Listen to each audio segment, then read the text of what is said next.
পাহাড়ে কি একটা অদ্ভুত টান আছে তাই না, যার জন্য বছরের একটা সময় মন ব্যাকুল করে ওঠে। পাহাড় প্রেমী তো বরাবরই ছিলাম, কিন্তু সিকিমে এসে যেন আরও বেশি হয়ে গেছি, বিশেষ করে নর্থ সিকিম। চলো আজ তোমাদের সেই এক্সপিরিয়েন্সটাই শেয়ার করব, আর তার সাথে ইন ডিটেলসে ইনফরমেশনগুলো তো থাকবেই। চ্যানেলে নতুন এসে থাকলে অবশ্যই সাবস্ক্রাইব করে দেবে আগে। Good morning everyone from Gangtok. আজকে ছিল আমাদের জার্নির দ্বিতীয় দিন। সকালে উঠে আগেই চলে এসেছিলাম ব্রেকফাস্ট করতে। মেনু ছিল bread jam, egg toast and poach. Breakfast করার পরে আবার চলে আসলাম একটু রেডি হতে। রেডি হয়ে নিচে এসে দেখি ড্রাইভার দাদা অলরেডি অন টাইমে চলে এসেছে আর লাগেজগুলো তুলে নিচ্ছে। এই ফাঁকে আমরা কিছু স্ন্যাক্স নিয়ে নিচ্ছিলাম, কারণ আজ অনেক লম্বা জার্নি করতে হবে। এখানে বলে রাখি, তোমরা কিন্তু চাইলে লাগেজ হোটেলে রেখেও ঘুরে আসতে পারো। সেক্ষেত্রে অনেক হোটেলে হোটেল লকার দিয়ে দেয়। আমরা রাখিনি, কারণ আমাদের দুদিন লাচুংয়ে থাকতে হতো, সো আমরা লাগেজটা নিয়ে যাওয়াটাই শ্রেয় ভাবলাম। আগের ভিডিওতে তোমরা দেখেছিলে কলকাতা থেকে গ্যাংটক জার্নি, এবার তোমরা দেখবে গ্যাংটক থেকে লাচুং জার্নি আর তার সাথে কিছু সাইট সিন। গ্যাংটক থেকে লাচুংয়ের ডিস্টেন্স কিন্তু 117 কিলোমিটার, মানে বুঝতেই পারছো আজ অনেক হেকটিক জার্নি হবে। নর্থ সিকিমের মধ্যে কিন্তু লাচুংয়ের পার্টটাই খুলেছে, মানে 0 পয়েন্ট, ইয়ামথাম ভ্যালি এইসব দিকে তোমরা যেতে পারবে। লাচেনের পার্টটা অর্থাৎ গুরুদম্বার লেক, কালাপাত্থার এদিকে কিন্তু তোমরা যেতে পারবে না। এদিকের পার্টটা এখনও খোলেনি, এগুলো খুলতে এখনও 2 থেকে 3 মাস সময় লাগতে পারে। গ্যাংটক থেকে লাচুং যাওয়ার কিন্তু দুটো রাস্তা, যার মধ্যে 7 সিস্টার্স ওয়াটারফল পড়বে, আরেকটাতে বাটারফ্লাই ওয়াটারফল পড়বে। সো আমরা যাচ্ছি 7 সিস্টার ওয়াটারফলে হয়ে। গ্যাংটক লাচুং হাইওয়েতে অবস্থিত এই 7 সিস্টার ওয়াটারফল কিন্তু গ্যাংটক থেকে 30 কিলোমিটার দূরত্বে অবস্থিত, অর্থাৎ 1 ঘন্টা প্রায় লাগে এখানে পৌঁছাতে। আর এখানে এসেই কিন্তু তোমরা দেখতে পারবে একটা সুন্দর ঝর্ণা, যেটা বর্ষাকালে বেশি ভালো করে বোঝা যাবে, কারণ সেই সময় 7খানা অংশ সম্পূর্ণভাবে দৃশ্যমান হয়। সো ওটা দেখতে বেশি ভালো লাগবে। 7 সিস্টার্স ওয়াটারফল কমপ্লিট করে এবার আমরা যাচ্ছি আমাদের নেক্সট ভিউ পয়েন্টে। বেশ অনেকক্ষণ গাড়িতে বসে থাকার পর এই ভিউ পয়েন্টে এসে আমরা একটু দাঁড়ালাম। আরেকটা কথা যেটা স্কিপ করে গেছিলাম, যে 7 সিস্টার্স ওয়াটারফলের সামনে কিন্তু তোমরা অনেক ফুড স্টল পেয়ে যাবে। সকালে যদি ব্রেকফাস্ট করে না আসো তো ওখানে ব্রেকফাস্ট করতে পারবে, ইভেন ওয়াশরুমও আছে। সো ওখানে তোমরা সমস্ত সুবিধা পেয়ে যাবে, শুধুমাত্র খাবারের দামগুলো একটু বেশি। এখানে বলছে যে দুপুর 2টোর পর কিন্তু রাস্তা বন্ধ হয়ে যাবে, তাই জন্য আমাদের তাড়াহুড়ো করতে হচ্ছে। এখানে দাঁড়িয়ে সবাই ছবি টবি তুলছে। ওখানটা খুব সুন্দর একটা জায়গা, প্রচুর হাওয়া দিচ্ছে। এখানে যে টেম্পারেচার দেখছি যথেষ্ট ঠান্ডা, রোদের মধ্যে মানে এত হাওয়া দিচ্ছে, রোদটা জাস্ট গায়ে লাগছে না। তো যাই হোক, লাচুংয়ে আরও টেম্পারেচার আরও কম হবে আর আরও বেশি ঠান্ডা হবে। কি হাওয়া দিচ্ছে দেখো। সকাল 9টায় ব্রেকফাস্ট করে বেরিয়েছি, আর এখন প্রায় 1টা বাজে। সবার খিদে পেয়ে গেছিল, তাই লাঞ্চ করবো বলে এখানে গাড়ি দাঁড় করানো হয়েছে। ওই বাঙালির যা চাহিদা, ভাত আর মাছ। তবে এখানে মাছ না, গরম গরম ভাতের সাথে কষা মাংসটা হলেই চলবে। আর শুধু মাংস নয় তো, তার সাথে ছিল ডাল, সবজি, স্যালাড, চাটনি সবই ছিল। খাবারটা খাওয়ার পরে যেন একটা জোশ পেলাম। এখন আমরা যেখানে আছি সেই জায়গাটার নাম হলো সাংকালাক ব্রিজ, যেটা লাচুং যাওয়ার চেকপোস্টও বটে। এখানে দেখতে পাচ্ছ সমস্ত গাড়ি দাঁড়িয়ে আছে, যেগুলো 2টোর আগে ছাড়বে না। আগের ব্রিজটা তো ভেঙে গেছে, এবার নতুন ব্রিজ বসানো হয়েছে। আর এই ব্রিজটার উপর দিয়ে এখন গাড়ি ঘোড়া যাতায়াত করছে।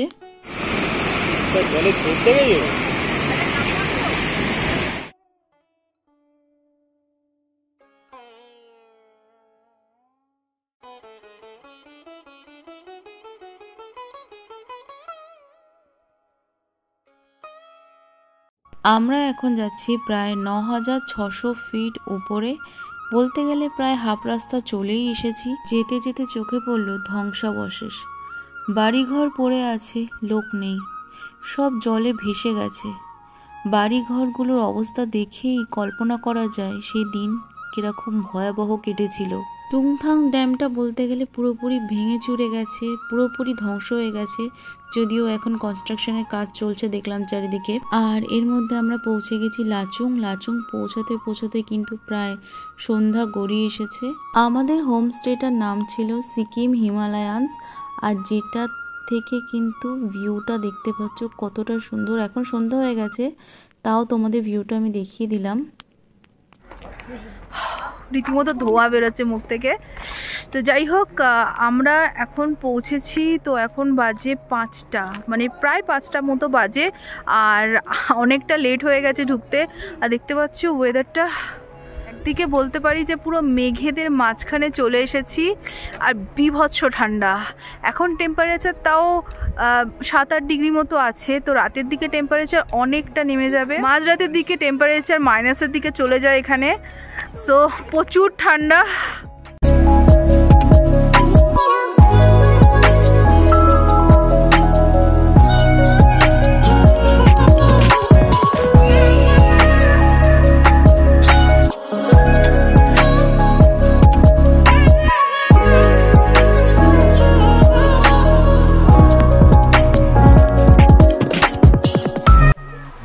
আমাদের হোমস্টে।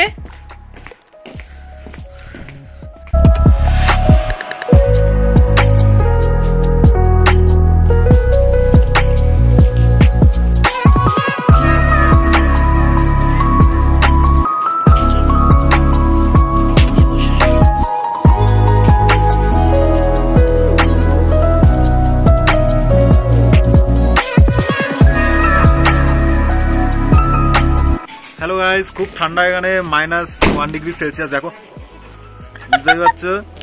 এখন আমরা যাচ্ছি দর্শন করতে, দোকান, রাস্তাঘাট অন্ধকার আছে তাও দেখতে যাচ্ছি। তো চলো সব দেখাচ্ছি তোমাদের। আর এখানে একটা খুব মানে একটা এক্সপিরিয়েন্স হলো যে এতক্ষণ কারেন্ট ছিল না, একটু আগে কারেন্ট আসলো। অ্যাডভেঞ্চার বলতে পারো। সো এখানে কারেন্টের এরকম প্রবলেম হয় যেহেতু অনেকটা রিমোট এরিয়া, অনেকটা মানে উপরে রয়েছি, তাই জন্য রাত যত বাড়বে ঠান্ডার পরিমাণটাও কিন্তু ততটাই বাড়বে। সুতরাং আমরা একটু চা খেয়েই বেরালাম যাতে একটু এনার্জি পাই, কারণ আজ তো ঢুকতে ঢুকতে প্রায় সন্ধ্যাই হয়ে গেছে। সো বাইরে তো বেরোনোর মতো তেমন কিছু ছিল না, তাও আমাদের মনে হলো যে আগের দিন গ্যাংটকে একটা দিন নষ্ট করলাম, সো আজকে একটু বেরিয়েই আসি, একটু রাস্তাঘাটটা দেখে আসি। আর বাইরেটা দেখতেই পাচ্ছ পুরোপুরি অন্ধকার, কেউই নেই। দোকানদারের কাছ থেকে জানতে পারলাম যে ফ্লাড হওয়ার আগে কিন্তু এখানে সন্ধ্যেবেলা ভালোই দোকানপাট বসতো, কিন্তু এখন আর বসে না। সব বন্ধুদের সাথে দেখা হয়ে গেছে, সব ঠিক আছে। আর পরে দেখাচ্ছি তোমাদের। চলো, চিৎকার শুরু করে দিয়েছি, হঠাৎ দেখা। এখানে সিচুয়েশনটা বলে দিই, আমার স্কুল লাইফের বান্ধবী, তো ওরাও এসেছিল সিকিমে, লাচুংয়ে ছিল ওরা আজকে আমাদের হোমস্টের পাশেই। তো ওর সাথে দেখা করতে বেরিয়েছিলাম। ডিনার এখানে তাড়াতাড়ি দিয়ে দেয়, 9টার মধ্যে বলেছে ডিনার করে নিতে। তো আমরা চলে এসেছিলাম ডিনার করতে, আর আমাদের মতো অনেকেই এসেছে, দেখতেই পাচ্ছ। চলো ডিনারে কি কি ছিল দেখায়। আলু তরকারি, ডাল আর মাংসের ঝোল। মাংস দুবেলা করে খাওয়া হয়ে যাচ্ছে, বাট চলো ঠিক আছে, এখানে আর কি খাবো, মাংসটাই খাই আর কি। Day 3, good morning from Lachung. তো দেখতেই পাচ্ছ আমাদের হোমস্টে থেকে জাস্ট বেরিয়ে যে ভিউটা সন্ধেবেলা দেখিয়েছিলাম, তখন হয়তো অত ভালো করে বুঝতে পারোনি, বাট এই টাইমে দেখতে পাচ্ছ কতটা সুন্দর লাগছে। প্রকৃতি যে এত সুন্দর হতে পারে, জাস্ট আউটস্ট্যান্ডিং। আমি ঘুম থেকে উঠেছি তখন 6:30। আজ উঠে দেখি চারিদিকে ধুনোর গন্ধ, তার মানে সকালবেলা উঠে কেউ সকালবেলা পুজো দিয়েছে। আর সত্যি তখন কি দারুণ লাগছিল, মনটা শান্ত হয়ে আসছিল। টেম্পারেচার এখন -2, আর এখন হচ্ছে সকাল 7টা। দেখতে আমরা যাব আজকে ইয়ামথাম ভ্যালি, 0 পয়েন্ট, এইসব জায়গায় আজকে যাব। মানে বুঝতে পারছো কতটা লেভেলে ঠান্ডা হবে।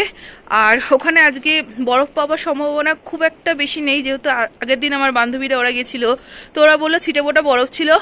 তো আজকে যাব উইথ এক্সপেকটেশন যে অন্তত আমরা কিছুটা পাবো। তো যাই হোক, দেখতে পাচ্ছ সকালটা কি সুন্দর লাগছে, ভিউটা মানে জাস্ট আমাদের হোমস্টেটা বা হোটেল যেটা বলতে চাও, বেরিয়েই জাস্ট এই ভিউটা খুব দারুণ লাগছে দেখো।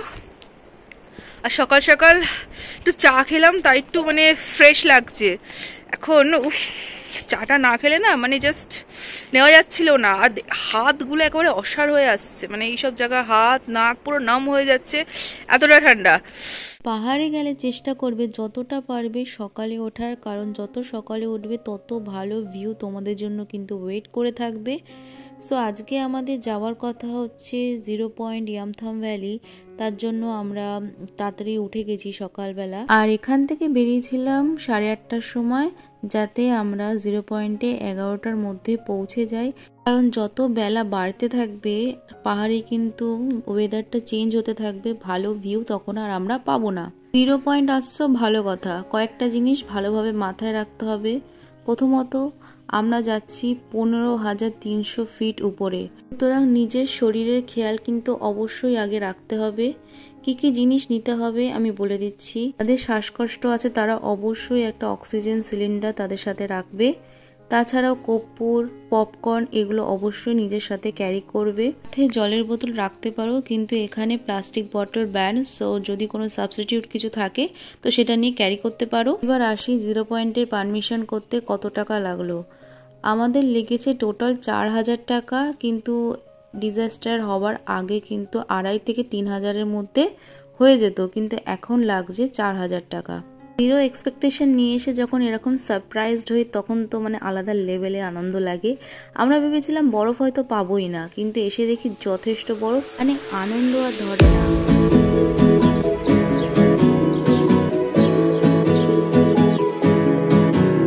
বেশিক্ষণ কিন্তু এখানে দাঁড়ানো যাবে না, তোমরা তোমাদের শরীরের অবস্থা বুঝে দাঁড়াবে। চোখ পুরো অসাড় হয়ে আসছে, কথা বলা যাচ্ছে না। তারপরে অনেক ব্রিদিং এর প্রবলেম হচ্ছে, কপুর ঠপুর নিয়ে একটুখানি জাস্ট সুস্থ হয়েছি। একটা ছবি, রিলস বা ভিডিও সবকিছু বানিয়ে চলো এবার উপরে যাই। বেশিক্ষণ দাঁড়ানো যাচ্ছে না, 1 ঘন্টা 1 ঘন্টার মতো ছিলাম, তাতে জাস্ট নেওয়া যাচ্ছে না। আমাকে দেখতেই পাচ্ছ কিরকম একটা মাওবাদী টাইপের হয়ে গেছি, আর কথা জড়িয়ে যাচ্ছে। তো চলো এবার যাই উপরে, গাড়িতে যাই, আর ভালো লাগছে না। আমাদের বন্ধুদের কেউই এখানে বেশিক্ষণ দাঁড়াতে পারলাম না, এক এক করে আমরা সবাই গাড়ির দিকে যাচ্ছিলাম। তারপর এখানে এই ফায়ার প্লেসটায় দাঁড়ালাম। এখানে অনেকগুলো দোকান আছে, এই দোকানে বসে তোমরা চা খেতে পারো, যেটা খুবই দরকার পড়বে। সো আমরা এখন আছি ইয়ামথাম ভ্যালিতে, আর এখানে টেম্পারেচার 0 পয়েন্টের থেকে অনেকটাই বেটার। ঠান্ডা তো অবশ্যই লাগছে, বাট 0 পয়েন্টে দাঁড়ানো যাচ্ছিল না, এত ব্রিদিং প্রবলেম হচ্ছিল। তারপরে তোমার এত ঠান্ডা লাগছিল, দাঁত ফাতে কাঁপুনি দিচ্ছিল। বাট এখন এখানটা ঠিক আছে। আর ইয়ামথাম ভ্যালিতে কি বলতো, এই টাইমটা না বেশিরভাগ ফ্লাওয়ার্স থাকে না, যেহেতু শীতের সময় ফুল টুল কিছু থাকে না। এপ্রিল মাসে ভ্যালিটা পুরো ভর্তি ফুল থাকে, এখন দেখতে বেশি ভালো লাগে। এখন বলতে গেলে কিছুই নেই, শুধু একটা নদী রয়েছে, আর তেমন কিছুই নেই। শীতের দিকে ফুল তো আর হয় না, তো ওই টাইমটা আসলে ফুলটা দেখা যেত। যাই হোক, আমরা 0 পয়েন্টে বেশ ভালো একটা ফিলিংস নিতে পেরেছি, যদিও অনেকটা কষ্টসাধ্য ছিল, বিশেষ করে আমার পক্ষে যাদের একটু ব্রিদিংয়ের প্রবলেম আছে। সো আমার কথাবার্তা এখনও কেমন যেন জমে জমে যাচ্ছে, আটকে আটকে যাচ্ছে, বুঝতেই পারছো। আর এই যে কিছুই নেই, জাস্ট একটা রিভার আছে, রিভার সাইডে যাবো। আর আগে কিছু একটা খেয়ে নিই। আর ইয়ামথাম ভ্যালির সামনে দেখলাম অনেকগুলো স্টল আছে, দোকান আছে। দোকানে ঢুকেই আগে হাত পা একটু সেঁকে নিচ্ছিলাম, কারণ হাত পা পুরো নাম হয়ে গেছিলো, এতটা ঠান্ডা থেকে এসছি। আর ইয়ামথাম ভ্যালিতেও যথেষ্ট ঠান্ডা ছিল, সো এখানে একটু হাত পা সেঁকে নিচ্ছিলাম। আর আমরা এখানে অর্ডার দিয়েছিলাম ম্যাগি কিন্তু এখানে প্রাইস 100 টাকা, আর 0 পয়েন্টে যে চা খেয়েছিলাম ওটার প্রাইস কিন্তু 30 টাকা। মনে হচ্ছিল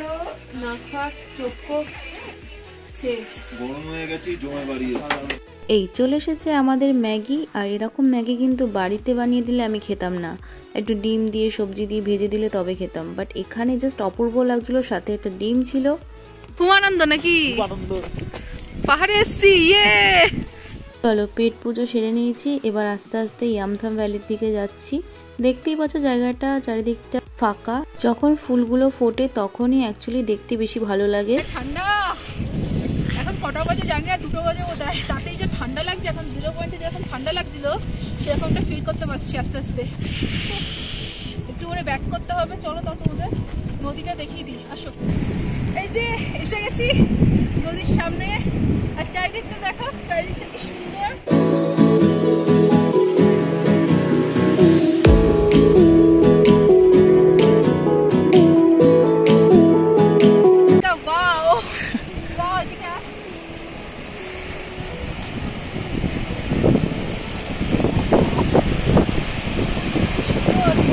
এই যে নদীটা বয়ে যাচ্ছে,